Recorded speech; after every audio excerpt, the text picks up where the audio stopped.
Hi and welcome to another Tea Talk. Today the topic is when something feels wrong in your relationship. So a lot of us have probably experienced being in a relationship that has a lot of good things in it. It could be a new one, it could be an old one, it can be someone that you feel like you know in and out, or it can be someone that you're still trying to figure out. Regardless, often you come to a point where something feels wrong. And this might be on a very, almost even subconscious level, where most of the time you're telling yourself it's all right, it's all good. There's not one thing you can pinpoint that's making you unhappy or that's not working. However, there's a feeling inside that you suspect it's not exactly how a healthy functioning relationship should be, but you don't really want to face it. So this could be, you feel like you're upset a bit too much of the time, and you're asking yourself, is this just me? Am I just easily upset? Or is there something causing this upset that I'm not really willing to dwell on? Or it could be that you're arguing with your partner quite frequently and you kind of think, is everyone arguing this much? Is it a bit too much? When is the relationship too good to leave, but it sometimes feels too bad to stay? If you find yourself in this limbo, it's very, very, very important that you go straight to that feeling of doubt and you try and figure it out. Some people might disagree with me on this. Some people might say, no, don't entertain those thoughts. But I'm here to tell you that yes, you need to. Because no matter what the outcome will be of you actually going into those thoughts and asking, what is this all about? It's the right thing to do. Let me explain why. Very often, some people can get this feeling when they've been together for quite some time and the initial falling in love has passed, so you're not as blind to the negatives of the other person. That person has started seeing your flaws. Maybe you're both a bit different in each other's eyes from when you first met. So everyone tries to present themselves as good as possible when they meet someone and they fall in love and they feel like, I really need to be in my best behavior because this is a great person and I so want to keep them in my life. So maybe you kind of tone down your negatives and put focus on your positives, or you might even slightly on the manipulative side try to hide some things from your new partner, thinking that, if they really see my true colors, this might not work out, so I better hide it. So all of these things, even to the point where some of us are so happy to have met this great person that we almost put on an act. We almost try to anticipate what the other person wants and we become that. We try to be something for them rather than being our true selves. Oh, this is such a big mistake. I wish we could have this alarm bell go off inside ourselves telling us, this is going to be a problem for the long run. It's not a productive thing to do. But unfortunately, that need to be loved, that need to be in something really good is sometimes so strong that we lose track of ourselves and we lose track of who we are and what we really need as a person. And we're just so happy to try and be everything that the other person needs to sustain their relationship, to make them feel loved, to make them feel like they've met the one as well. So after some time together, it's completely impossible to hold these things up. If it's an act, you can never ever sustain it in the long run. Even if it's small things, even if you present yourself as really tidy, but you're really quite messy, or you made it sound as though you're this bubbly, outgoing person, but in reality, most of the time you enjoy being at home, not doing much. Nothing wrong with that, but the problem is that you've sold a different version to your partner and now they're getting confused. Hold on, this is not what I signed up for. So some psychologists talk about this part of the relationship as getting to the third gate. So the first gate being falling in love, the second one being committing to the other person, and deciding I'm gonna give this relationship my best. And then the third one being, all right, I'm realizing that this person that I'm with is not exactly fitting that image that I got in the beginning, whether it was me not being willing to see their flaws or their other sides, or if it was them presenting something else.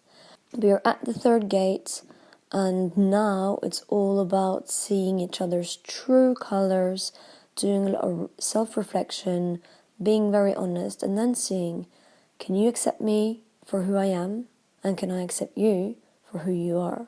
If you can get past that point and enter that third gate together, man, you're set up for a pretty solid and good future. However, this gate is so challenging. And for a lot of people, the easiest thing seems to be just to put it off, to wait, to push that gate ahead of you and be like, things are alright.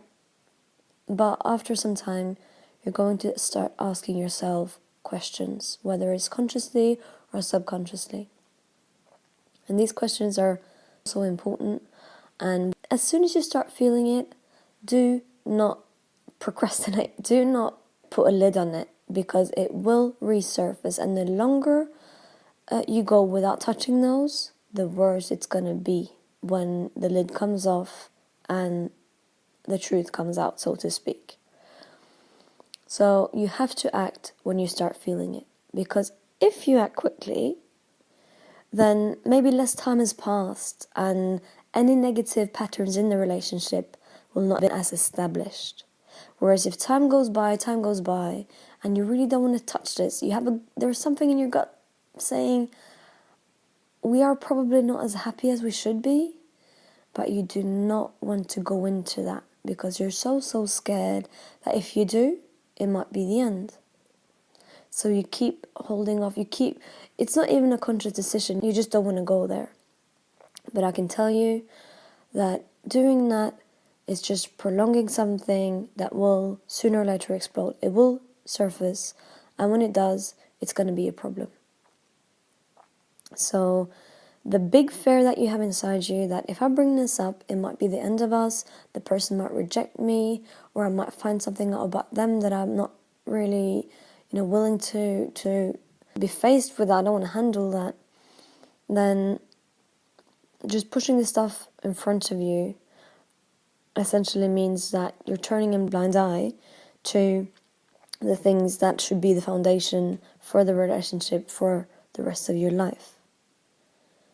And so you're so scared of this stuff being there that you try and hold it off. But really, the longer you wait, the bigger the probability is that you're not going to be able to enter that third gate. So you have to face it, and you have to act. Acting means to talk to your partner.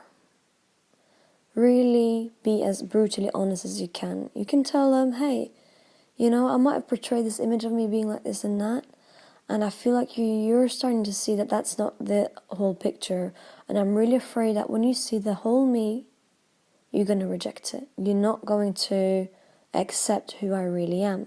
And I can tell you, they're most likely feeling the same way. So you're not alone in this. You're both afraid of being rejected if you show your true colors. There might be things in the relationship that you've put off discussing. Important things in relation to getting married, having a family traditions, values, how you see the world. And especially if you find yourself in a relationship with someone who's really different from you, you might be aware of these things, but you might not have addressed them and spoken about them to the point where you and your partner feel secure in the relationship and sure that they can trust this unit and not be dragged into something that they didn't sign up for. So address those things that feel wrong. Even if it's just a slight feeling, like you're just feeling upset a bit too much, you're just arguing a bit too much, do a deep dive. I don't care what it takes.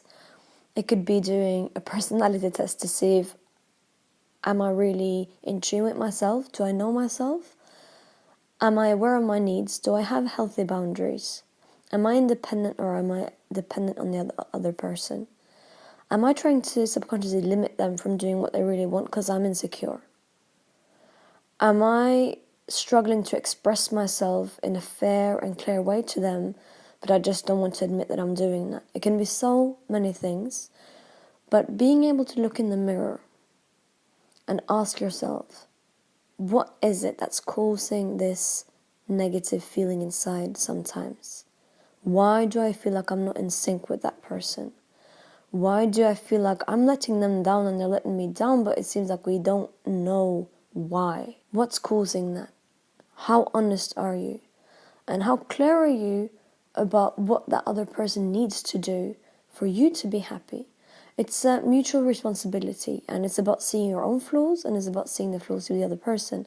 And you might feel like there's a lot of things that you don't have the full picture. It's really hard to speak on. It doesn't matter. Start somewhere. And try as best as you can to not make it into a war. Don't make it into two people having this battle where they're, on each side of the field shooting at each other and just ducking down, hiding, protecting themselves. No, you need to meet each other in the middle. You need to try and see the other person, give them the benefit of the doubt, but also face the reality of the situation.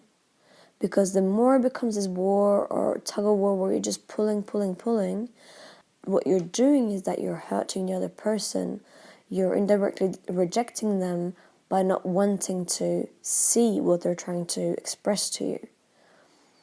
The worse it's going to get, and ultimately the two of you might not be strong enough to pull through. So the sooner you do this, after having felt that there's something wrong here, the easier it is to forgive each other and accept each other, reevaluate in a healthy way whether the relationship is sustainable or not.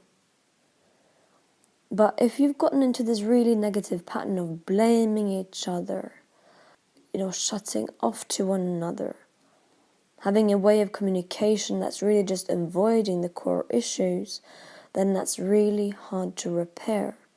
And the process of looking in the mirror can be extremely upsetting for the both of you.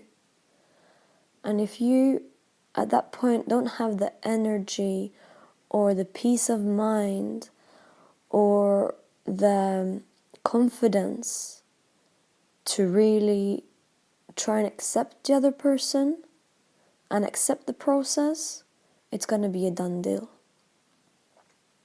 And the outcome can be two things. The outcome can be that this whole facing the facts leads to a breakup because really and truly you guys couldn't agree on life. You couldn't agree on right and wrong.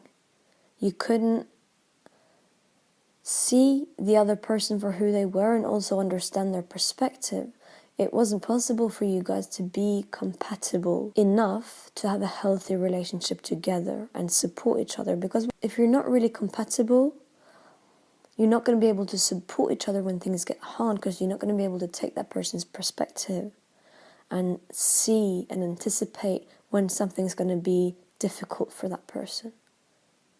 And that's an essential thing in the relationship, when you can see my partner in life, the person closest to me, is probably going to feel some way about this, or this is what they're scared of, or this is where they need me, and this is where we have to be careful. If you don't have their perspective, you're never going to be able to anticipate any of that, and every single time they feel upset, they feel lonely, they feel hurt, it's going to come as a surprise to you. And it's terrible. It's a terrible feeling, realizing that you weren't able to be the partner that your partner needed, and vice versa. Maybe they haven't understood you. Maybe you felt that when you've been at your most vulnerable, you're most ready to give, they have closed the door on you. or they've moved away from you, or you've tried to tell them something essential in the way that you feel, and they've made it into a small thing, or they've brushed it off, or they've said, you know what, that's not how you should look at it, or, they've failed to validate your feelings. It's a terrible, terrible place to be, and it's definitely going to prevent a healthy long-term relationship. So that incompatibility sometimes, unfortunately, leads to a breakup, but if it does, as painful as it is, then once the biggest hurt of that breakup is settled, you'll see that, okay, I gave so much of myself, I invested all these years into the relationship, but we never spoke about these things, and ultimately we weren't a good enough fit. And if we'd realised that 3 years, 5 years earlier, then we could have moved on and not spent so much time and energy into something that ultimately wasn't going to work. Now, this is not to say that you should regret anything. I mean, if you've tried your best in a relationship, there's no need to regret. You can look back and think, I should have been tougher, I should have been braver, I should have had the courage to speak up, I should have been more honest, I should have seen the other... there are a lot of things that you can say that you should have done.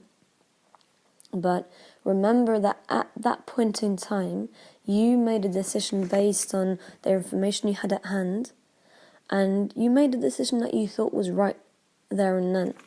So maybe now you're wiser, maybe now you see some patterns that you didn't see then, and okay, that can cause a feeling of regret, but there's no point. Don't do that. Forgive yourself. You tried your best. You gave it your all. And with the information you had at the time, you acted in the way that you thought was the most productive, most fair, most correct way. But if you do face up to these issues, and you do it in the right way, and your partner is able to meet you in the middle of the field, and you can see each other, you can hold each other, and you can say, this is hard, but because I care for you, because of what we've built, I'm going to work on accepting you, even if you're not exactly how I thought in the beginning, or you presented in the beginning. I can accept that you've changed, or I can accept that my perception of you've changed, but I still want to be with you, and I still trust you, and I accept that change. If you've changed since we met, that's a natural part of life, and change is growth. We should never strive to be exactly the same as the day before. But of course, a big change that essentially means that this person doesn't have the same values as they had in the beginning, or it turns out that what they presented weren't their true values and they don't fit with you, okay, you don't have to put up with that. You can say, I thought you were this, that's not what it turned out to be, and I'm choosing not to have that in my life anymore. That is fine too. But if the love is there, and if you're able to still accept the other person the way that they were, they have so many good things about them that you can accept these things, then you can walk through that third gate having spoken about all of these things, having addressed that bad feeling inside, and the relationship is 1,000 times stronger, and the two of you are prepared to take on whatever comes your way. So that's what to do when something feels wrong in the relationship.